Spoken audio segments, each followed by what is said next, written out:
So, my parents made it clear a long time ago that my sister was the favorite. I just didn't want to believe it. I'm not talking about small stuff, like who got the last slice of cake or who got to ride shotgun. I mean everything: time, money, attention, love, all of it, and for the longest time, I told myself it was fine. That I was being dramatic. That maybe I was just the quiet one, and that's why I faded into the background. But nah, they made a choice, and now, I've made mine. Let me back up. I'm 24 now, but this all started way before I ever left home. My older sister, let's call her Ashley, was the golden child. Straight A's, student council, cheer team, the whole high school movie protagonist package. My parents ate it up. Every little thing she did was magical. She got a car at 16. I got her hand-me-downs at 18. She got weekly allowance for doing nothing. I was doing laundry and cooking dinner by 13 and got told, it's good practice for adulthood. At first, I didn't question it. I mean, she was older. Maybe that's just how it works, right? But as we got older, it just got worse. She failed a college class? It's okay, sweetie, we all struggle sometimes. I got a B+ and heard, why didn't you study harder? She partied, got drunk, crashed her car into a mailbox once, and guess who they blamed it on? Me, for not being a better influence. Still, I kept my head down. I worked hard, got into a good college on scholarship because I knew damn well they weren't going to help. I paid for everything myself: books, rent, food, you name it. I even skipped holidays some years just to work overtime and make rent. And you know what my parents said when I missed Thanksgiving? Ashley was really upset you weren't here. You should be more thoughtful. But the moment that really messed me up, the one that flipped the switch, was after college. I had just landed a solid job, first one in our family to get into tech, making decent money, proud of myself for once. I called them, excited, telling them about the offer. My mom's response? That's great, honey. You know, Ashley just got accepted into her grad program. We're helping her with tuition, so we're all celebrating. Wait, what? They were paying for her grad school. Thousands and thousands of dollars. After years of telling me they couldn't help me with community college. After watching me bust my ass just to survive. No offer to help, no apology, not even an ounce of awareness. That was the moment I realized, this wasn't neglect. This was a choice. They chose her. So now, I've got a plan, and they're going to regret ever making me feel like second best. You know what's wild? When you're growing up in a family that constantly picks favorites, you don't even realize it at first. You think it's normal. You think every kid has to remind their parents about parent-teacher night or learn how to cook for themselves at 12 because mom had a headache again. You convince yourself your sister just needs more support or has more going on. It's survival logic. You normalize it to protect your peace. But let me tell you, looking back, it was never normal, it was never fair, and I was never just being sensitive. I was being sidelined. From day one, Ashley was the star. Firstborn, blonde, loud, always knew how to work a room.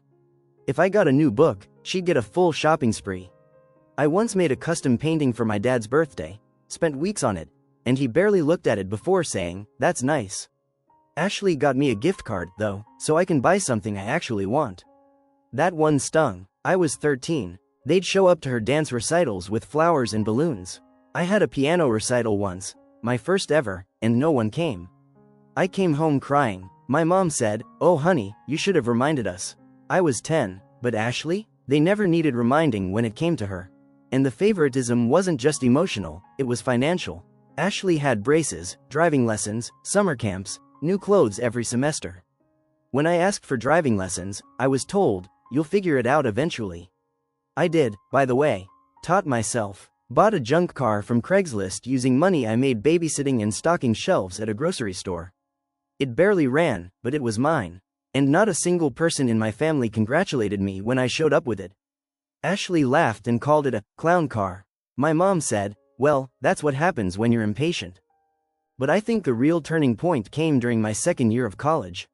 I was drowning, working 2 part-time jobs, going to classes full-time, dealing with insane professors and barely scraping by. I got sick at one point, bad flu, like bedridden for a week, and I called home just to talk. Maybe vent, maybe ask for a little help, even if it was just emotional. My mom answered. I told her I wasn't doing well. I couldn't even afford groceries that week. You know what she said? "Oh no, I hope Ashley doesn't catch it. She's been so stressed lately." Grad school is really wearing her down. That was it. That's all she said. No, do you need anything? No, how can we help? Not even, take care of yourself. Just straight back to Ashley. I realized I could disappear and they wouldn't even notice, unless it somehow made Ashley uncomfortable. And even then, they'd probably blame me for it. From that moment, I started pulling back. I stopped texting updates. I stopped visiting. I started focusing on me. My work. My own circle. I built friendships that felt like family. I leaned into therapy. I stopped pretending that someday they'd wake up and finally see me the way I needed to be seen. I didn't hate them, at least, not at first. I just stopped needing them. But then the real slap in the face came. The grad school thing. They paid everything for her. Full tuition, rent, a new MacBook, all while I was still paying off student loans and hustling to make ends meet. And the worst part? They didn't even tell me. I had to hear it in passing, like it was some casual family news I'd somehow missed. That's when I realized it wasn't just favoritism. It was intentional. They didn't just forget about me. They had written me off completely. And I was done. Done being quiet. Done being the good kid. Done playing second string in a family I never signed up to compete in. So, I decided if they wanted to act like I didn't matter, I'd build a life so loud, so successful, so untouchable, they'd have to notice. And when the time came, I'd give them a taste of what it feels like to be ignored, to be dismissed, to be invisible. Only this time, it wouldn't be by accident. It'd be by design. So now that I had officially accepted my role as the family afterthought, I made a decision. If they didn't want to be part of my life when I needed them, they sure as hell weren't going to be a part of it when I made something of myself. I went all in on my career. Worked harder than ever. Picked up every opportunity I could get my hands on. I taught myself coding at night, networked like crazy, and eventually landed a position at a tech startup that exploded in growth. Within 2 years, I was managing a small team, making solid 6 figures, and finally, breathing without the weight of survival on my shoulders. And guess what? Still no call from my parents. But I was okay with that. Actually, more than okay, I started to feel powerful, liberated, like I was writing my own story for the first time, and it didn't include the people who had always made me feel like I was just an extra in theirs. But then, they came knocking. It started with a text from my mom, random, out of nowhere. Just, "Hey honey, Ashley told us you're doing really well. We're so proud of you, red heart, let's catch up soon." Oh, now you're proud? Let me guess. Ashley mentioned me because she saw the company I work for featured in an online article.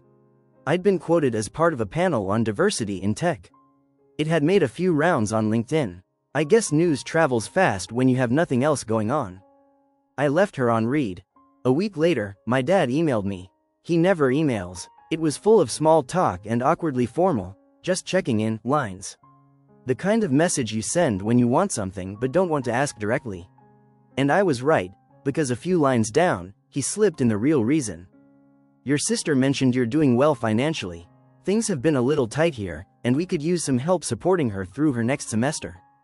I'm sorry, what? They ignored me for years. Dismissed me, watched me struggle in silence. And now that I was doing well, they wanted me to sponsor the very person they always chose instead of me? Absolutely not. I didn't reply. I didn't yell. I didn't give them the satisfaction of drama. I just waited. And then I got to work. Here's what I did. First, I updated my will and financial documents. I made sure that in case anything ever happened to me, not a single cent would ever go to my family. It would all go to scholarships for low-income students in STEM. I wasn't just cutting them off, I was making sure my success helped people like me. Second, I started sharing my story publicly, anonymously at first. I got invited to speak at events about financial independence and resilience. I talked about what it meant to come from a family that didn't support you, and how to break free from that narrative. I never named names, but the message was clear and empowering. Third, and this was the fun part, I made sure Ashley really felt it. She applied for a job at my company. I didn't find out until after she'd submitted her resume and listed me as a reference.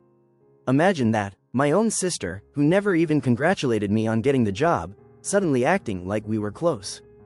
I didn't sabotage her. I didn't need to. I simply told the truth during the reference check. I said, "We haven't spoken in years, and unfortunately I can't recommend her for this role. I wish her the best." She didn't get the job. I also made sure to donate to a scholarship fund under the name Invisible Middle Child Fund, and made it public on social media. It caught on with others who'd gone through similar experiences. The comments and support were overwhelming. People were finally hearing my voice. And my parents? They started realizing the door was closing. Fast. They sent more texts. My dad even left a voicemail, sounding panicked. "We didn't mean to make you feel that way. We just thought Ashley needed more support, and we didn't realize you were struggling." Didn't realize. That's the one that broke me.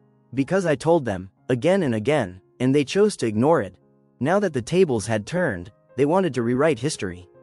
They wanted me to pretend the past didn't happen. But I didn't, and I won't. The revenge wasn't about being petty. It was about finally being heard. About making them see what they'd done, even if it was too late to fix it. I didn't block them. I didn't explode or send some dramatic, "I'm cutting you off" message. I just let them sit in the silence they created. And I let my success speak for itself. It was the sweetest revenge I could have imagined.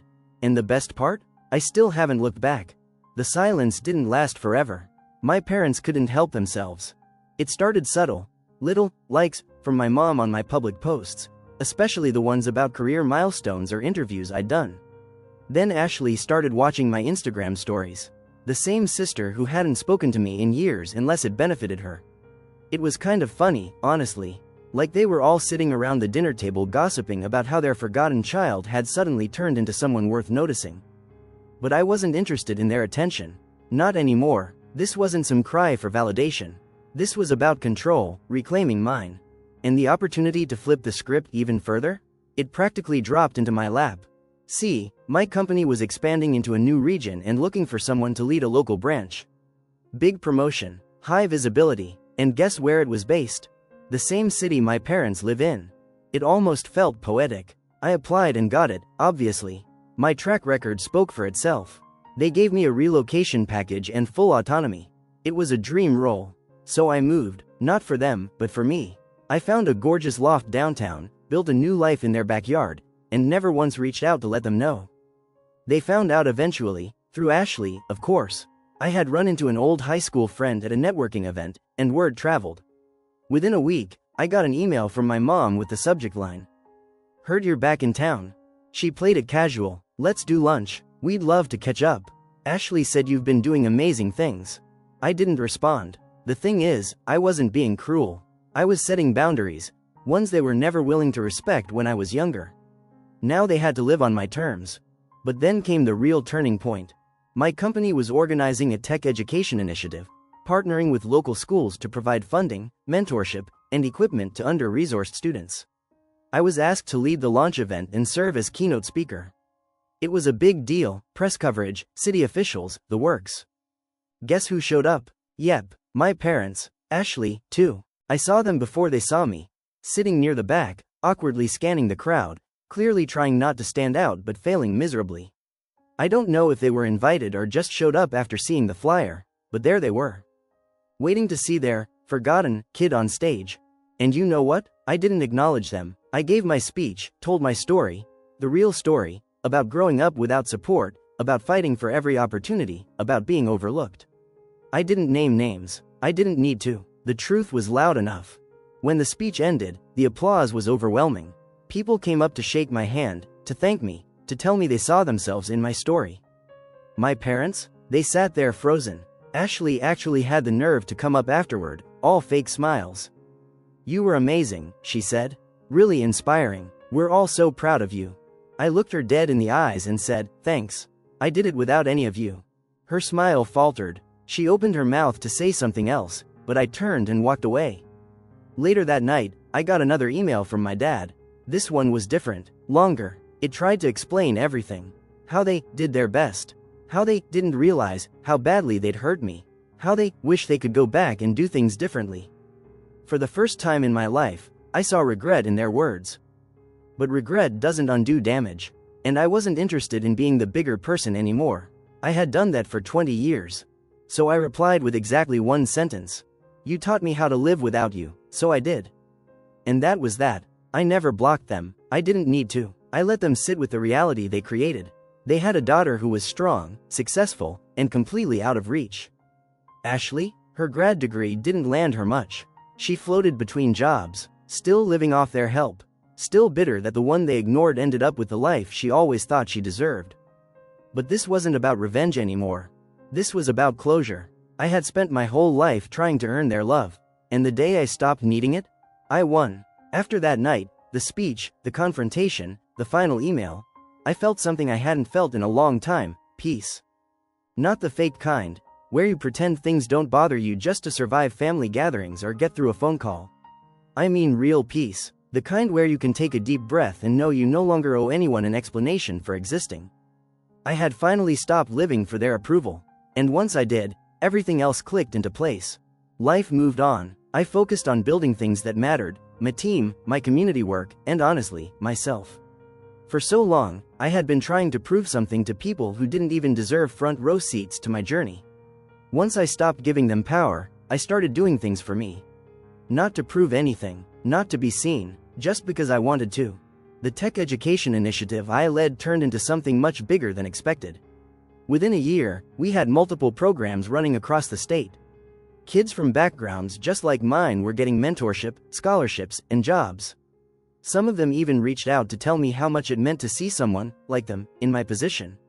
That hit hard, because I was them not long ago. Funny how the moment you let go of the people who doubted you is the same moment you become someone others look up to. My parents tried reaching out a few more times. Birthdays, holidays, random, thinking of you, messages. But it was always surface level. No real accountability. No real change, just guilt in disguise. I responded to one or two, polite, short, emotionally neutral. And then I stopped, not out of spite, just out of disinterest. I wasn't angry anymore, I just didn't care. They had their chance, many chances, actually, and they made their choice every time. Ashley stayed Ashley. From what I hear, she's still bouncing between jobs and trying to curate her life on social media like it's some success story. Still dependent, still stuck. Last I checked, she was working part-time and helping our parents with errands, which they now expected from her. Irony really is poetic. And as for me, I bought my dream house last year. Nothing massive, but modern, clean, and quiet. It's mine, fully paid off, no roommates, no drama, just me, my dog, and the kind of peace I never thought was possible. I sometimes sit on the balcony at night, drink in hand, thinking about how far I've come. I don't think about revenge anymore. That part of my story is done. What happened wasn't fair, it wasn't right, but I took all that pain, all that rejection, and turned it into fuel. I made it mean something. I didn't just survive what they did, I outgrew it. And that's what they'll never understand. They created this distance. They built the wall. I just learned how to thrive on the other side of it. In the end, I didn't need to destroy them. They destroyed the relationship all by themselves. All I had to do was move on, and make damn sure they'd never be part of the life they once thought wasn't worth investing in. I won't lie and say it doesn't still sting, sometimes. I think everyone wants to be loved by their family, even the ones who say they don't care. But what I've learned is this: love without respect isn't love at all. And when you stop chasing it, you start healing. I don't miss them, I miss the idea of what they could have been. But I love what I've become.